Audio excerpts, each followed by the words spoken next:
അമേരിക്കയുടെ കപ്പൽ വ്യൂഹങ്ങളെയൊന്നും ഇറാൻ മുഖവിലക്കെടുക്കുന്നില്ല. മാത്രമല്ല, അമേരിക്കയ്ക്ക് ഇറാനെ ആക്രമിക്കുക എന്നത് ലളിതമായ ഒരു കാര്യമൊന്നുമല്ല. ഇത്രയും കാലം അമേരിക്ക ഒരുപാട് രാഷ്ട്രങ്ങളെ ആക്രമിച്ചിരുന്നുവെങ്കിൽ അവിടെ നിന്നൊന്നും അമേരിക്കക്ക് ശരിക്കും തിരിച്ചടി കിട്ടിയിട്ടില്ല. പക്ഷെ ഇപ്പോൾ ഇവിടെ മിഡിൽ ഈസ്റ്റിൽ എത്തിച്ച കപ്പലുകൾ മാന്യമായി തിരിച്ചു കൊണ്ടുപോകാൻ സാധിക്കുമോ എന്ന ആശങ്ക കൂടെ, അല്ലെങ്കിൽ അത്തരം ഒരു കാര്യം ചിന്തിച്ചുകൊണ്ടായിരിക്കണം ഇറാനെതിരെ ആക്രമിക്കേണ്ടത്. അതത്ര ലളിതമല്ല. ഇപ്പോൾ കാനഡയുടെ ഡ്രോൺ നിർമ്മിക്കുന്ന കമ്പനിയുടെ സിഇഒ പറഞ്ഞ വളരെ പ്രധാനപ്പെട്ട ഒരു കാര്യമുണ്ട്. അദ്ദേഹം പറയുന്നത് ഇവിടെ നമുക്ക് കാണാൻ സാധിക്കും. CEO of Canadian drone company Cameron Chen wants that Iranian ഡ്രോണുകൾ അതിന്റെ അപകടത്തെക്കുറിച്ച് അദ്ദേഹം മുന്നറിയിപ്പ് നൽകുകയാണ്. അദ്ദേഹം പ്രധാനപ്പെട്ട ഒരു കാര്യം ചോദിക്കുന്നുണ്ട്. If hundreds are launched in a short time, ഇറാന്റെ ഈ ഡ്രോണുകളെല്ലാം ഒരു ഷോർട്ട് ടൈമിൽ ലോഞ്ച് ചെയ്ത് കഴിഞ്ഞാൽ, some are almost certain to penetrate air defence and reach their target. ഇതിൽ പലതും അമേരിക്കയുടെ വളരെ പ്രധാനപ്പെട്ട ഡിഫൻസ് സിസ്റ്റങ്ങളിൽ ഇടിക്കും. അവരുടെ ഈ ഡ്രോണുകളുടെ ലക്ഷ്യത്തിലേക്ക് പലതും പതിക്കും. അതായത് നൂറുകണക്കിന് ഡ്രോണുകൾ വരുമ്പോൾ എല്ലാം തകർക്കുക എന്നത് പോസിബിളായ കാര്യമല്ല. പക്ഷെ അങ്ങനെ നൂറുകണക്കിന് ഡ്രോണുകൾ വന്നാൽ അമേരിക്കയുടെ വളരെ പ്രധാനപ്പെട്ട കപ്പലുകൾ തകരാൻ അതിന് കാരണമാകും. മാത്രമല്ല, ഹൂത്തികൾ തന്നെ ആക്രമണം നടത്തുന്ന പല ഘട്ടത്തിലും ഇത് നമുക്ക് മനസ്സിലാക്കാൻ സാധിച്ചിട്ടുണ്ട്. അമേരിക്കയുടെ വിമാനവാഹിനി കപ്പലുകളും ഡിസ്ട്രോയറുകളും ക്രൂസറുകളും എല്ലാം നിലനിൽക്കുന്ന ചെങ്കടലിൽ വെച്ചാണ് ഈ ഹൂത്തികൾ ആ കപ്പലുകൾക്ക് നേരെ ആക്രമണം നടത്തിയത്.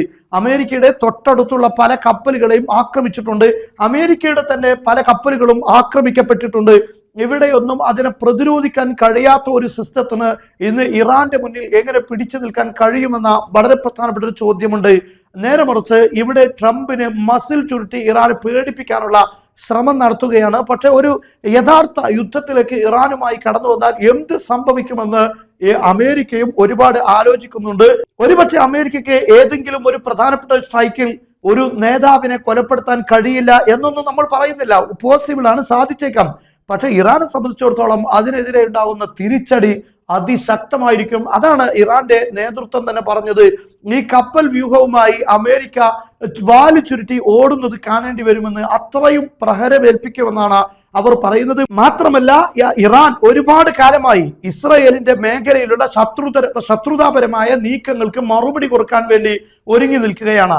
അതുപോലെ അമേരിക്കയുടെ അനാവശ്യമായ മിഡിൽ ഈസ്റ്റിലുള്ള ഇടപെടലുകൾ, അവർക്കെതിരെ തന്നെയുള്ള ശക്തമായ ഉപരോധങ്ങൾ, ഇതിനെല്ലാം തിരിച്ചടി നൽകാൻ, സൈനികപരമായി തന്നെ തിരിച്ചടി നൽകാനുള്ള അവസരം അവർ കാത്തു നിൽക്കുന്നുണ്ട്. അതവർ ചെയ്യുക തന്നെ. മാത്രമല്ല, അമേരിക്കയുടെ എല്ലാം ആയുധങ്ങളെ മറികടക്കാനുള്ള സംവിധാനങ്ങൾ കൂടെ ഒരുക്കി വെച്ചുകൊണ്ടാണ് ഇറാനികൾ യുദ്ധത്തിനിറങ്ങുന്നത്. കേവലം ആയുധങ്ങൾ നിർമ്മിക്കുക എന്ന് മാത്രമല്ല, ഈ തിരിച്ചു വരുന്ന ആയുധങ്ങളെ പ്രതിരോധിക്കാൻ, അതിനെ മറികടക്കാനുള്ള ഓപ്ഷൻസുകൾ കൂടെ അവർ കണ്ടെത്തുന്നുണ്ട്. അതിൽപ്പെട്ടതാണ് ഭൂമിക്കടിയിലുള്ള മിസൈൽ സംവിധാനങ്ങൾ, ബേസുകൾ.